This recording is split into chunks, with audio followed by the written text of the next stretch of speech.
Hello, hi there. My name is Bonnie Violet. I am a queer chaplain. In case you don't know where you are at Dragon Spirituality, our summer series titled Gender Diverse.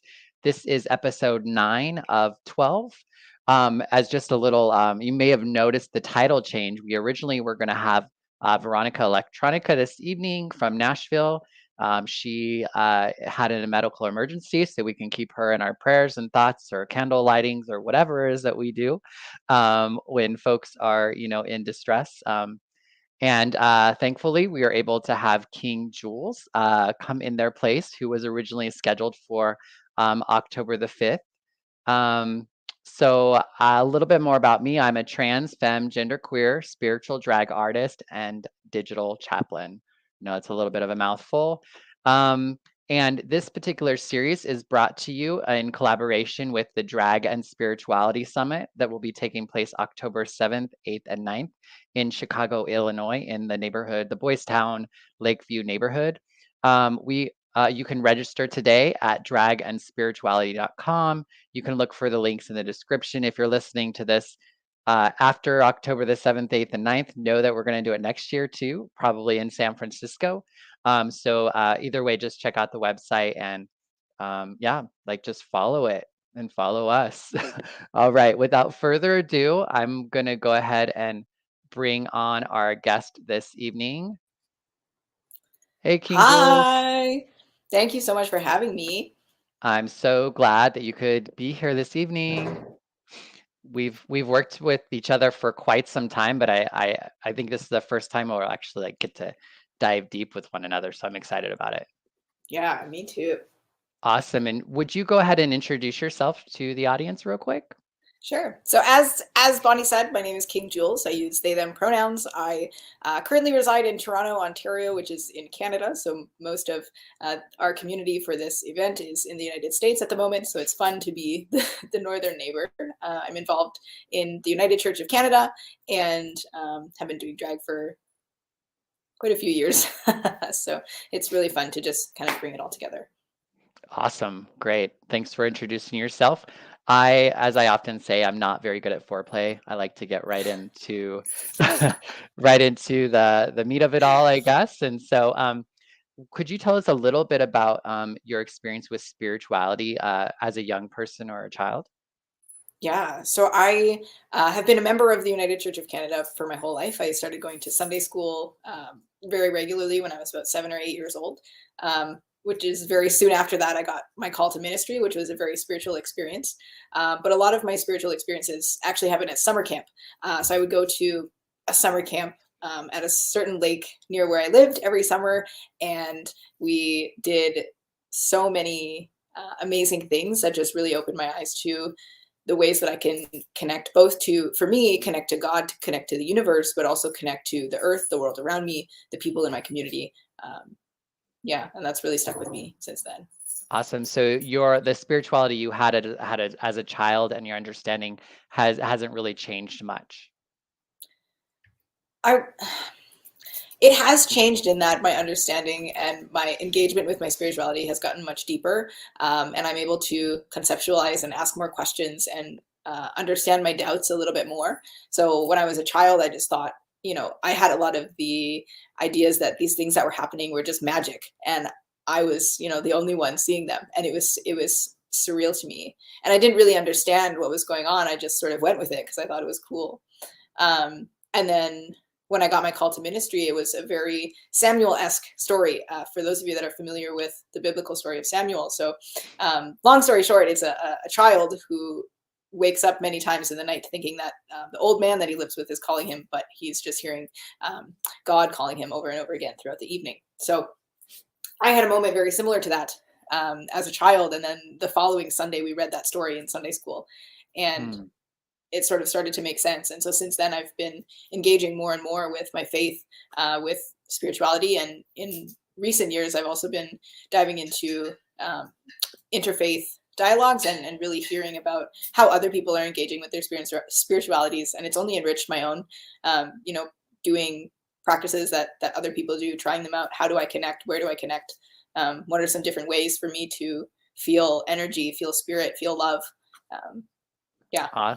Awesome. And for folks who are listening, you're either watching us on YouTube, Facebook, or Twitch, feel free to engage with us in the comments. You can post questions. You can tell us we look good, like whatever, those sorts of things. And so, how did drag impact, or did drag impact your spirituality? Yeah. Yeah. So for a little while, I was doing them very separately, and my drag was really closely tied to the beginnings of my transition when I started. It was a way for me to explore femininity in a way that was different than how people viewed me before I transitioned. And then I moseyed into doing king drag for a little while, and that really sort of shone a light on how masculine features just make me feel comfortable. And so I started my transition after engaging with king drag for some time, and then I've sort of morphed into this drag clown sphere, which is where I reside now. And so for quite some time they were separate, but within the last 2 years, I read a book about theology as performance art, and it really just ignited something in me where it all made sense, right? My drag is my liturgical vestment. It's an expression of myself, my interpretation of the service, the event, whatever I'm doing. How I get into drag is how I'm called to engage with that. And so it's all sort of now been tied together, that I am engaging with my theology and performing that in the art of drag that I've been engaging with for years. Awesome. And when you said that initially you were separate, it was not in the sense of like you had to say hide your drag over here from your spirituality. You're meaning that now you're like the spiritual work that you do as a spiritual provider, you do that while in drag, correct? Yeah. So I never had to hide my drag, and I'm very thankful for that. My first ever drag show that I ever performed at, my minister at the time came, and she was sitting front row with her husband with a glass of wine, and it was just a part of me and a part of what I was doing. But absolutely now when I lead worship, when I preach, when I do events like this, it's much more authentic for me to be in drag and fully embody myself, my connection to queer history, my silliness, my folly, my joy, and bring that with me wherever I go. Yeah, and this series is also titled Gender Diverse, which is one of the reasons why we also wanted to have you on this particular series. But you had mentioned transition and kind of transition kind of led to drag a little bit. Can you talk a little bit more about what you mean by talking about transition? Maybe not everybody knows what that means. For sure. So I am non-binary, and what that means for me is I align with unaligning. So I don't feel like there is a need to label it anything other than that. I feel like there's lots of feminine and masculine within me, and there's also much that's beyond that and outside of that as well. Wow. It seems like some of the animals want the spotlight. There are 4 cats in my home, and sometimes they don't get along. So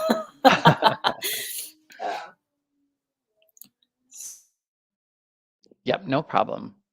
Yeah, I definitely know how animals goes. I just was house sitting at a place that had birds, and I swear they were quiet all up until the time I, went to go live. And there's only so much you can do to like, I don't know, guard yourself from those sorts of noises. So that's the joy of live. And you're back. The joy of having animals, they're And quite no blood was it's all dramatics. It always is. Right. Yeah. Do you remember where you were at? Yeah. Yes. Okay. So my transition for me started socially, and I changed my name at first and started playing with different pronouns. And then again, I started engaging with drag and exploring femininity and masculinity in different ways, and how that looked on my physical body and the ways that I did drag to accentuate those features. I figured out what made me really uncomfortable and what made me feel euphoria in my body, whether I was doing art or not. And so then I started hormone replacement therapy 3 years ago, actually this summer, which has been quite a journey and is something that I still play with all the time. You know, for me, being non-binary, I don't want to transition, I'm going to put this in quotations, one end to the other. That was never my goal. And I talk with my doctors a lot about that because it confuses them. So I sometimes go on, I sometimes go off. I just had one of my affirming surgeries a couple of weeks ago. So there are pieces of my transition now that I'm so Congrats. happy about it. Yeah. That have come from my engagement with the art and learning from the community. The drag community here in Toronto is absolutely incredible. The drag kings, the drag things, you know, the horror, the gore, and of course the drag queens that populate the village as well. We all are such a community of passion, of love, of talent, and I've learned so much from the people around me. Yeah. I also wanted to, so I have been misspeaking with, because your name has king in it. I kind of made the assumption that you were a drag king. Can you talk with us a little bit more about how you identify and where king came from? Mm-hmm. So when I first was changing my drag name, this is I think my second or third one that I've had. I take a lot of pride in the fact that I I am my drag persona, and it's not a separate sort of it's not a separate piece of me. And so when I changed my name to Julian, I was trying to figure out how to incorporate that into my drag name, which is where the Julez comes from. But I also took some inspiration from, if you're familiar with the Madagascar movie series, and there's tons of spin-offs now. I really felt like my drag persona related a lot to King Julian in that movie, that the lemur Mm. who's just wild and fruity and all over the place. Um, it really resonated with me, and I think it's very clown energy. And so Mhm. I sort of pieced that into this. And in a theological sense, Julian ties me to Julian of Norwich, which is someone who I'm reading a lot of at the moment. So she was a theologian many years ago, a mystic, Christian mystic. So lots of various pieces there. And again, I started doing drag and found myself doing king drag, and I want to honor that and keep that with me. So there's a lot of pieces to it. But drag kings are magnificent artists as well. Mhm. Yeah, and can you talk a little bit more about what it means to be a clown, a Hmm. drag clown? Yeah. So for me, not every clown or not everybody that engages with the art form considers themselves a drag artist. The reason I do is, again, my roots, my origins, the way that I engage with drag, the places that I do drag. Um, for me, the clown also ties me to a lot of the history of clowns and jesters. So actually, in ancient Egypt, the clown or the jester of the community was also the religious leader. So there's this theory that has existed throughout history that humans, of course, we have a longing for something beyond ourselves, and whether that's religion, whether that's spirituality, whether that's community, we have that longing, that need. But another fundamental human need is folly, right? Is silliness, is joy. And so a lot of ancient communities and societies tended to lump those together because the spiritual leader knew how to engage with people in different ways. So I've been really taking a lot of inspiration from that. And then, of course, as we go through history, clowns and jesters are storytellers, right? They're truth tellers. They're the ones who poke fun at people in power, who bring bad news in a way that's palatable, in a way that makes it easier to handle. And I think that's a lot of what community leadership is about too. You know, Mhm.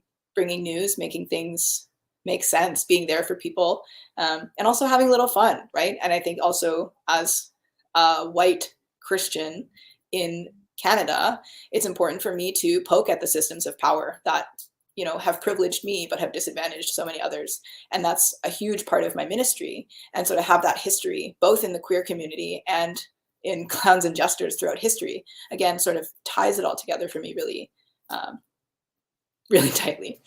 Yes, yes, and, so f so a lot of folks, I think, make the assumption that drag artists only perform on, like, stages and, say, bars and clubs or lip sync to music. I know that you do a lot of things in drag. Do you wanna talk about the drag that isn't necessarily done on the lip sync performance stage? There may be other stages, but just not those ones.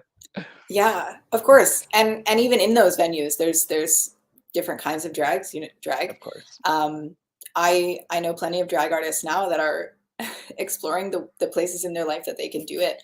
I do story times with children. I've done workshops for various staff of nonprofit organizations or ministry teams within the United Church of Canada.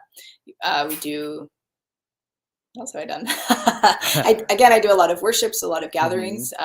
So I also did my undergraduate degree in diversity and equity. And so I sometimes hold conversations and workshops about topics related to that. And I'll do those in drag as well. Again, to pay homage to my whole embodied self, bringing this information, this education, this passion work to everything that I'm doing. Yeah, yeah. I definitely relate to a lot of that. I tend to do a lot of my drag, which is whatever I like to do. I just do it in drag or whatever. But Yeah. there was one thing I'd love for you to talk about. I think you have a great some things that I've seen that is kind of that immersion of your trans identity and your drag clownliness and your spirituality, is that you do have a series of reels or videos that they're prayers. Do you want to talk a little bit about them? Yeah, for sure. So I'm still filming more. I'm not stopping there, but there's a series of prayers that I'm doing that are queer positive, and that means many things. So some of the ones that I have posted right now are a prayer for your first testosterone shot or your first estrogen pill or patch. I think these pieces of trans life, of queer life, are so meaningful and so powerful for us. And I'm sure, Bonnie, you can attest to that. Pieces of our transition, whether they're medical or not, are so powerful to us. And a lot of our community, the trans and queer community, has so much trauma related to religion, related to their church, their spiritual community. And so to have somebody, or to have, things out there that are saying these moments that are so precious to you and so intrinsic to who you are as a whole embodied human being, those are holy moments, and they're worth being prayed for, prayed about, prayed with. And so that's a huge piece of my work that I'm doing right now, is putting together these prayers that some I've received from others, some have come from my own works, some are a combination of both. So it's really lovely to work with colleagues, with friends, with classmates, to put together these kinds of resources to really affirm and encourage trans folks and queer folks to, engage with maybe their past in religion and their spirituality. I know a lot of people that, want to go back, want to find community like that, but there's so much hurt. Yeah, and I think it's so powerful because, I think oftentimes, transition or transitioning is oftentimes not, you're not allowed to be spiritual or have spiritual practices. And I think that's the thing that's so important that I love about seeing those videos, is that, and I personally, thankfully to some degree, I guess this is one way to say, thankfully I've been transitioning later in life after I've been able to find a spirituality that I'm comfortable with and that I can embrace. And for me, my transness actually is a direct response from, like, it's a spiritual awakening. It's the way that I live in a spiritual manner. But for so long, I just think it puts the idea in people's minds who are going through that process that you can invite your own understanding of spirituality or God or the universe, or even just your own inner spirit. I happen to have a drag sister of mine, Linda Summers, who she happened to be in the Castro when I went and got my meds, and she was able to pray over my medication before I took one. And then when I went home, I had my own altar and I had my own intimate private time with myself and with whatever the fuck is out there before I took the dose myself. So I think it's just so powerful. It's almost like we need permission sometimes. Sometimes we need to see other people doing it in order to think, at least for me, to think that that's something that I could do too. And Yeah. it seems like your transition, your drag has never really been incongruent with your spirituality, even your religion, or your. Can you what would you say to someone is challenged by existing within say, a religion, maybe even specifically yours, and being able to bring all of themselves into it? Mm-hmm. It makes such a difference. And for me, I'll give a little anecdote here. My drag has become a spiritual practice. And spiritual practices don't have to be rigid and defined because of, what you grew up doing. If you want to take communion with goldfish and a cup of tea, that's what you have that day, and that's still holy and blessed and the communion you need it to be. So there are ways that, you can enrich your own spiritual life, your own religious life, and do it in a way that honors yourself, that honors your Mm-hmm. passion, that honors your soul. And so for me, my drag has become a spiritual practice, and I have a hard time, doing Bible study very frequently, or doing daily, daily journaling, things like that. Mm-hmm. I forget so easily, and all of a sudden it's been 4 days and I haven't done it. But my drag is so consistently a spiritual practice, and I always have a candle lit when I'm getting in drag. I always have um, some sort of setup near where I'm doing my makeup that initiated that process for me. Mm-hmm. And when I do my makeup for, say, services or events that I'm running, I don't think about it beforehand.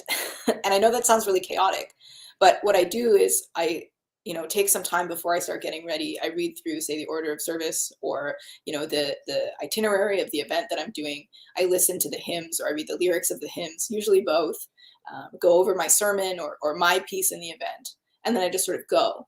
Mm-hmm. And whatever colors I'm drawn to, whatever way I want to put the lines, I just sort of follow it, and that's how I'm engaging with the work that I'm doing.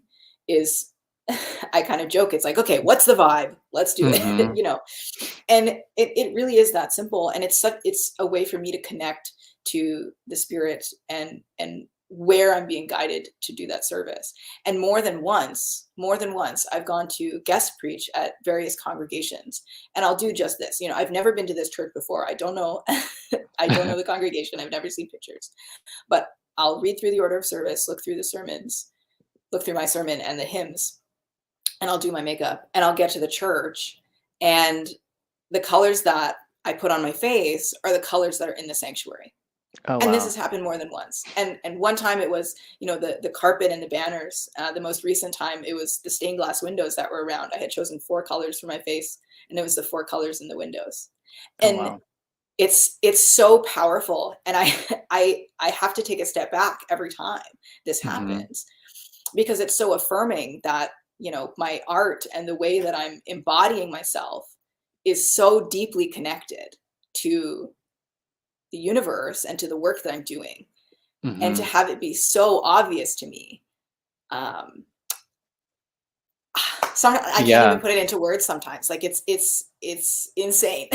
Mm-hmm. But it makes such a powerful statement. And then going into that service and leading that service feels so easy, feels Yeah. so effortless, and what I'm meant to be doing in that moment, because Mm. how could it not be what I'm meant to do? Right, right. In so many of these conversations, I hear people, this is often when people are having some sort of like uh, fracture, if you will, from their religion or origin or whatever, that there's this like, it seems like as maybe trans or drag folks, it seems like we get to, once we realize we kind of have this, I feel like we have this individual relationship with like God or spirituality, but the community can sometimes be the Hmm. challenge, like the place in which I can be in community with people like this is a little bit more challenging. Can you talk a little bit about how community has been for you?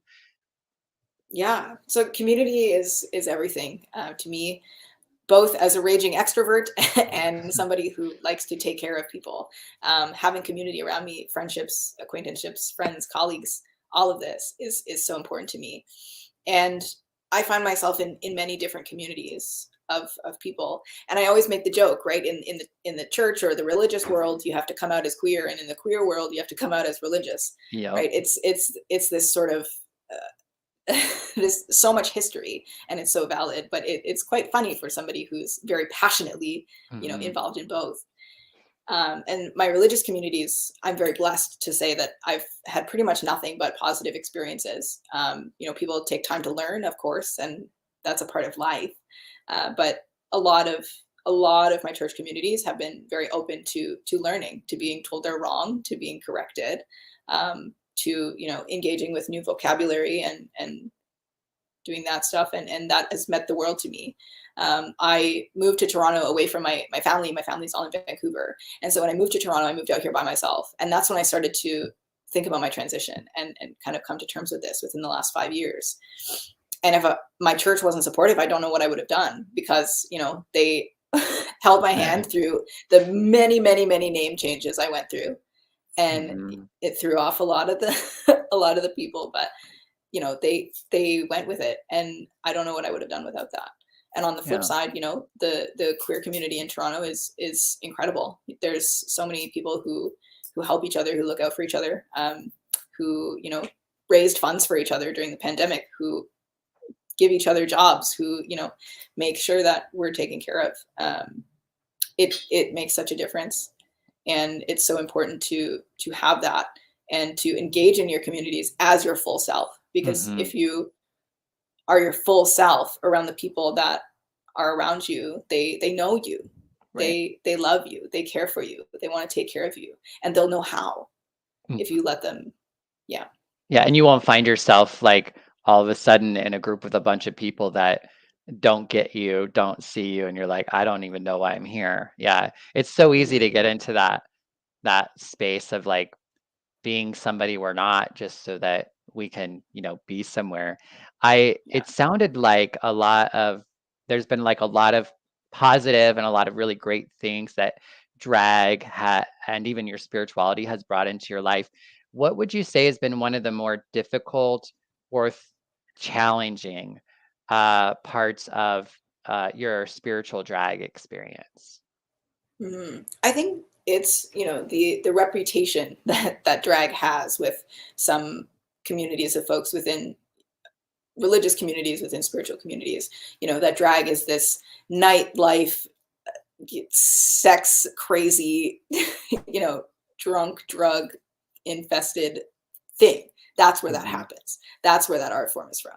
And that's the reputation that it has with a lot of people. And so I've run into that. Right. And that's all well and good. Right. And there are people that do that, and it's amazing and fun, and that's their art, and that's their community, and that's where they find themselves, and that's beautiful. Not every drag artist is there. Right. And sure, do I engage, do I do drag in a sexy way sometimes? Yeah. But that's not what it's about, right? Like, my drag is about my connection to myself, my connection to the universe, my connection to whatever I'm doing in that moment, right? And so I've gotten a lot of pushback from people about, like, well, if you're in the bars all the time, how can you be a minister, right? If you're going out and befriending all these sex workers and drag artists, how can you do? Right. I've gotten some of that. Yeah, right. How can you be a minister and not be in those places, right? And that's exactly how I feel. People are people, and people need people. And I found myself, and I found community in the queer community, around drag artists, around sex workers, around people who are fighting for rights and going to protests and on the front lines of things. Those people are deserving of company and love and care and space, whether or not that's been traditionally allowed in a sanctuary, right? Yes. I've had so many spiritual experiences on the dance floors of bars, right? Or at a rave, or, at various events, because of, the community, because of what's going on. The first public miracle, well, not even public, one of the first miracles Jesus performed, right, was changing water into wine at a wedding, so they all could dance and drink. There's something to say about that. In, again, community and having fun in engaging with one another in different ways. What would you say? I mean, I know, like, for me too, like, holding spirituality and drag at the same time, especially online or out in public, can really invite a lot of difficult reactions. What kind of one, like, either like, how do you cope with that? And or how would you like, what advice would you give, say, a person who is newly kind of in a space where they're holding their drag and spirituality at the same time Mhm. in public? It's definitely not always easy, right? And if you do face this and you're like, damn, this is really hard. Yeah, it is. And that's a part of it. Um, Fortunately or unfortunately for us, you develop a skin against a lot of that. And the way that you do that again is by just embodying yourself, right? If you know that you are being your best self, then nothing that anybody else can say can change that. I hope that makes some sense. Like if Hmm. there are comments that are coming at you, or if there are, critiques or these kinds of things that are not welcome, take them with a Right. grain of salt. Depending on your level of safety, what kind of relationship you want with this person afterwards. If it's a congregant, if it's a stranger on the street, you're going to have different reactions. Hmm. But it's about remembering that you are doing your art, your expression, your spiritual practice for you, Right. for your soul, for your energy. It's filling your cup. If other people like it, great. you know, they're lucky enough to be in the presence of you loving and engaging with your full self. Mhm. Yeah, very well said. And I think another part of that too, it just like because I feel like it's something that we all I hear it over and over and over, and I see it over and over and over. That one, that you're not in isolation if you are having that experience with like kind of being under attack. And I think just reaching out to other spiritual drag artists, I know Hmm. that's been a really great way for me. I know Flamey Grant has gotten in my comments before and Hmm. said a few things like maybe get some new material. Maybe that was something she said. But yeah, there is a community of folks Hmm. who are out there um, that are doing drag and doing spiritual shit at the same time, for sure. It has been so eye-opening to engage with you and the others in this team. I remember it was early last year, and I read an article online somewhere about Miss Pentecost, who I believe Hmm. is involved in our event as well. Yes. And that was the first I'd ever seen. I had never seen anybody else kind of bringing drag or bringing this into a religious or spiritual sphere. And I read this article and my jaw dropped. And immediately I went on every social media platform and tried to find her everywhere. And like friend requested, followed, like started commenting on things. I was like, oh my God, be my friend, please. Hmm. And so I got Penny to come and speak at a worship I was running last summer for an organization that I work with, and just sort of have been connecting with more of you ever since, and becoming a part of Hmm. this team. It's blown my mind that this is something that people are doing, that's happening all across where we are, Right, right. and it's incredible. Yeah, yeah. I think a lot of us get started in it and we're like, we're all alone or we're mavericks or whatever. And there are like there are us like all over the place. Hmm. And you talked a little bit about being part of a team, and I know that's about the Dragon Spirituality Summit. Do you want to talk a little bit about like I guess like your decision to get involved with that and maybe your hopes for outcomes with the summit? Yeah. I wanted to be involved for a lot of reasons. I'm learning and in the process of developing skills to do interfaith leadership, and I think this is an opportunity to challenge myself, to learn to engage with the various spiritual and religious practices that maybe are unfamiliar to me, with artists who are engaging with it in ways that maybe I kind of understand because of our art. Um, so that was one reason, and again another reason is community, right? Like finding people who are passionate about similar things to me, who have a connection to spirituality, to religion, who are engaging in these spheres of their life. It's a pretty cool crossroads of people, and I just wanted to meet people and learn and sing and dance and just relish in it all. uh, Hmm. so a hope for me is to do just that, to learn to bring things home with me that are going to add to my spiritual life, that are going to add to my religious life, that I can I was talking to a couple of my professors about the summit today and saying I was going to miss a class or whatever during that week, and they said it's okay so long as I report back and talk to them all about the conference. So it's going to be a really powerful weekend, I think, and I'm so excited to be around people and to see the art and hear the stories and learn. Yeah, well, I am so glad that you're a part of it and you're such a powerhouse and such a like significant like this is our first year. When I first like posted on Facebook like I think we should do this, like I didn't really know what it would be, but then I got like a ton of responses like, yes, let's do it, Mhm. let's do it, let's do it. And so you were one of those people and you've been a constant person that's really because it's been challenging at times. And I've really appreciated regular communication with you and what you've been able to bring to the Mm. group for sure. So we have about 10 minutes left of the conversation. So folks who are listening, if you'd like to ask a question of King Julez, now is a really great time to do it if you're going to do it. Also, I'm going to run across the screen there. Ways that you can reach King Julez is scrolling across the screen if you're watching, or it's in the description if you're listening. Um, I Is there anything that you would like to speak to or speak more on that maybe we haven't spoken about yet? That was almost the correct sentence. I'm sorry. You know what I meant. The words were there. They fit together in my brain somehow. um, I don't know. I have so much fun doing my art, and my art changes all the time. I mean, there's a couple of the angles on my face today are different than I've ever done them before. I'm always kind Mm, of playing with it and see how it goes. And I really hope people know and learn that their spirituality is theirs, right? And the way that they engage with their spirituality is their own. And if you want to paint your face and call it a spiritual practice because it is for you, then do mhm, that.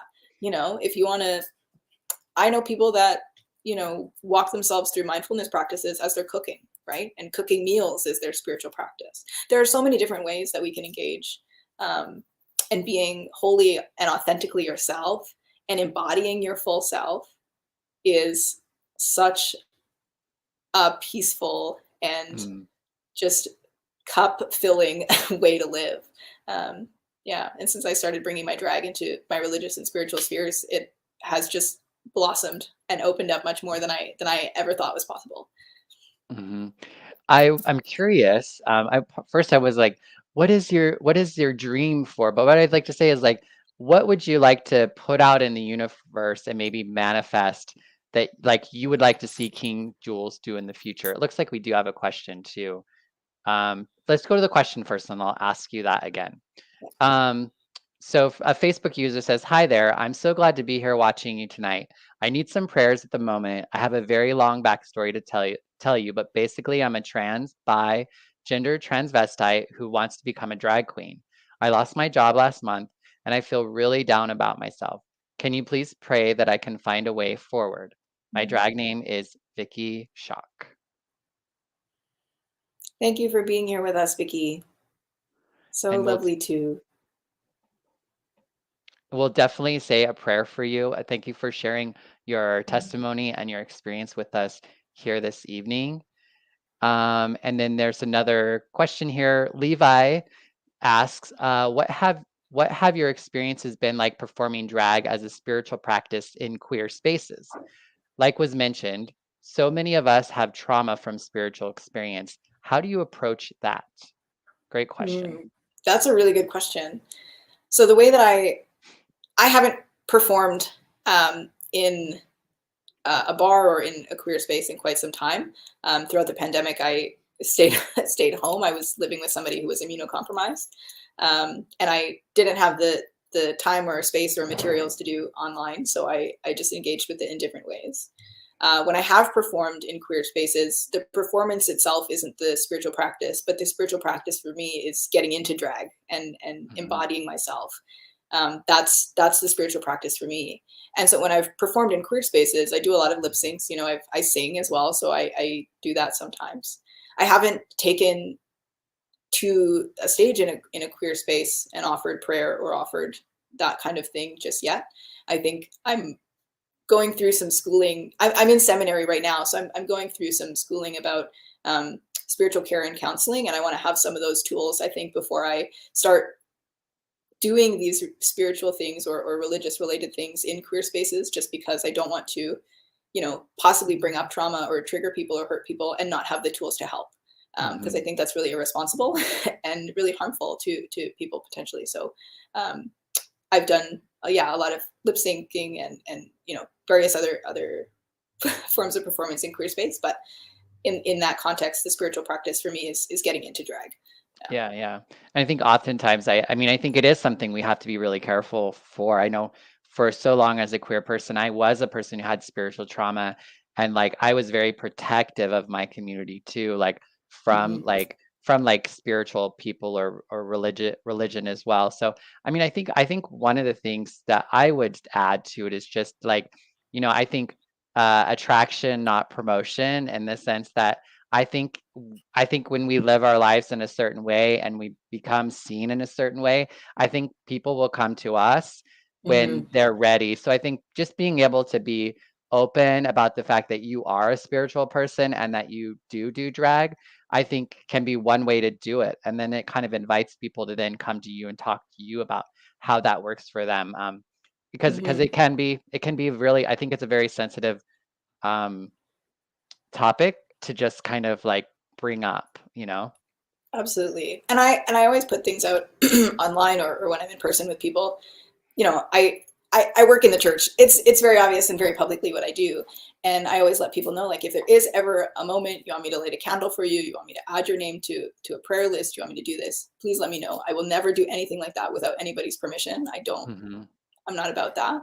I But I love always that. make it known that that's a possibility, that I'm willing to do that, right? And I'm willing to engage with that. And once I'm ordained and fully accredited, bet I'm going to be doing so many drag weddings and drag baptisms. It's going to be so much Yeah. fun.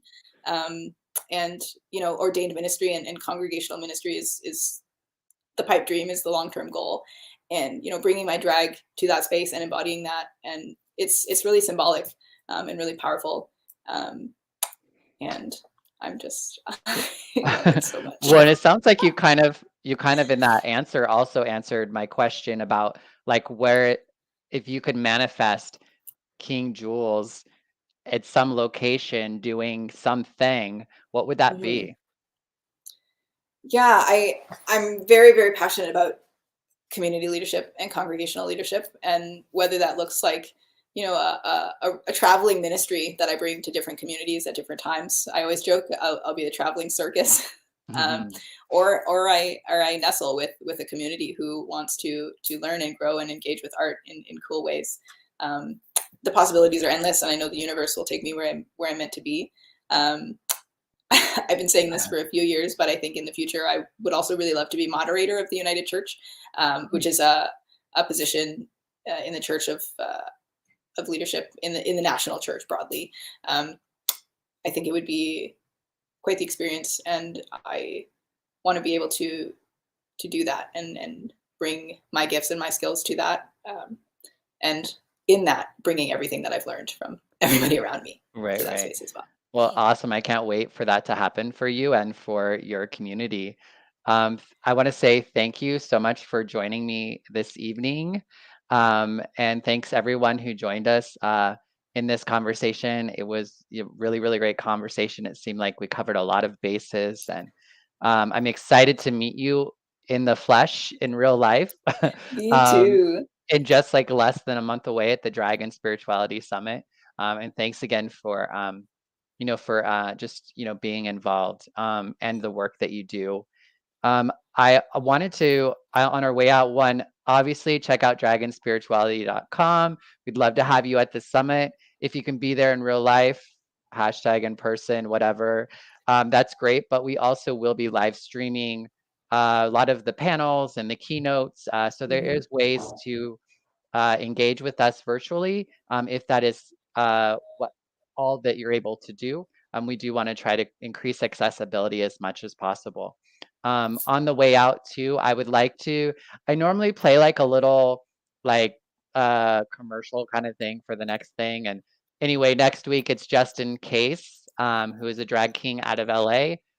So join us next week at the same time, the same place. And what I'd like to do is actually just like give ourselves a moment of quiet time.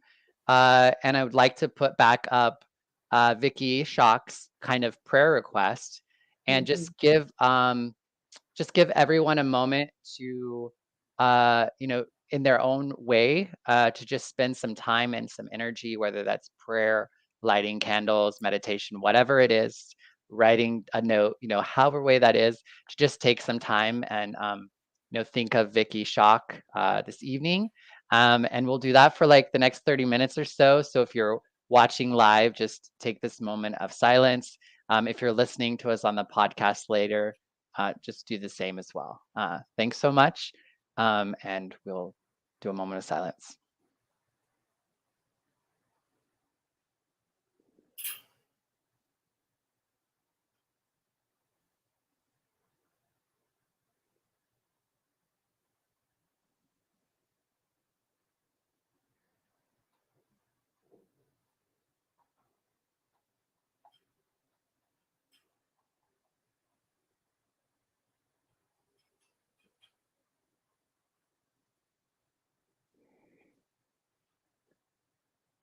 All right. And just for the sake that we're like live, please do take more time and energy. I really wish you the best on your journey, Vicky, as well as King Jules and everyone who is coming across this weekend. Levi is asking for Vicky's Venmo, which I don't have, but Vicky, feel free to place that in the comments if you're able, if you have a Venmo or Cash App, or if there's a way that folks could send you a gift. It sounds like they would like to. So we're gonna leave the show right now because we're past our 45 minutes, and I usually like to try to stay around that time. But for folks who are listening to this afterwards, you're going to be able to find in the comments once it's placed there how you can reach out to Vicky as well. So thanks everyone again for joining us, and have a really great evening. Bye bye. Thank you.